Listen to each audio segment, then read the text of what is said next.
The issue of unrealistic expectations is devastating.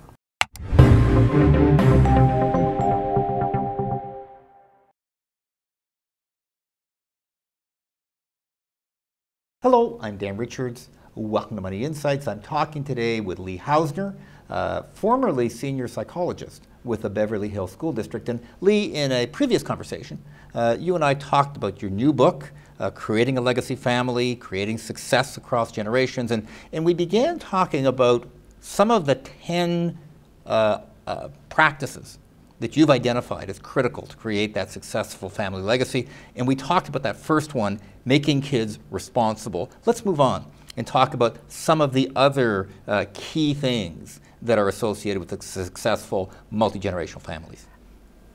If I was going to talk about another critical issue, I would speak to successful parents about the concept of realistic expectations.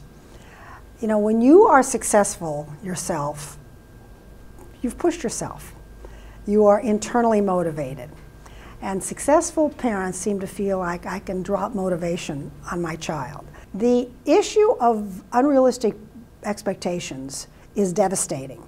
And when you talk to young adults who really have dropped out, they've been delinquent, they've had drug issues, they will talk very often about how could I ever do what they expected of me? It was impossible. I had no choice but to just give up. I had an older sibling. Everything perfect was perfect. So, you know, the role of being perfect was taken. So it becomes really important for parents to understand what realistic expectations are. Now, I will say to a parent, I never want a parent to talk about an A.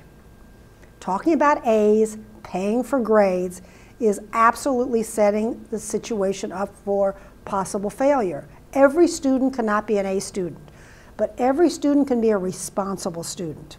And actually, the first book I wrote a book called Homework Without Tears. And when I wrote that book, my friend said, whose tears was I talking about? The child's tears or the parent's tears? But I wrote that, I developed a program because the parents in Beverly Hills were so concerned with academic success that they were making school, that activity that we wanted to create with a positive feeling so kids would be motivated, just the opposite.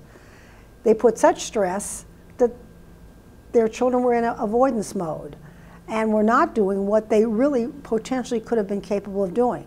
So I wanted to shift the emphasis from talking about the A to a process. A responsible student does 4 things, and this is something that you can demand. They go to school every day unless you put a thermometer in their mouth and they have a temperature.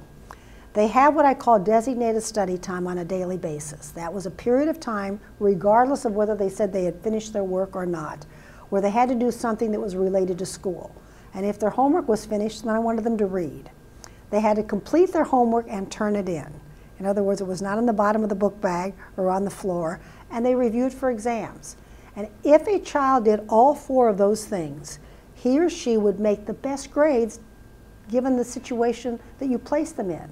If your child is in the most competitive private school in your community, then he or she could work as hard as they could and may not be the A student, but maybe a good solid B student with good study habits. So the emphasis shifts from the end product, which is an unrealistic expectation, to a process.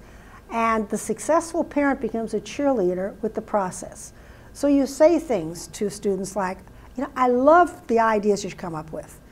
I really admire the fact that you don't give up. Even when something is hard, you don't give up. I really like how conscientious you are about doing your work and assuming those responsibilities. Those are all process statements. It's interesting. I'm reminded of the work by Carol Dweck at Stanford, I think, who has found that, in fact, focusing on outcomes when it comes to motivating, whether it be motivating kids or motivating employees, is actually less productive in creating motivation than focusing on the process, which I think is very much what you're talking about as well. Because you've got a lot more opportunities for process. You know, I was reminded of that. Remember years ago when Mary Lou Retton won the gold medal? Big Ipana toothpaste smile. Right. All right. For every Mary Lou Retton who finally got the gold medal, there were thousands of gymnasts who were disciplined, who practiced, who had sore bones, who gave up social lives, and if you hadn't acknowledged their process, they would have felt like they were a failure. So the trick for parents is at every step of the way to be acknowledging that. When you've got young children, the most important thing you say is great choice. Love the choices that you made. That's not an end product. That's a process.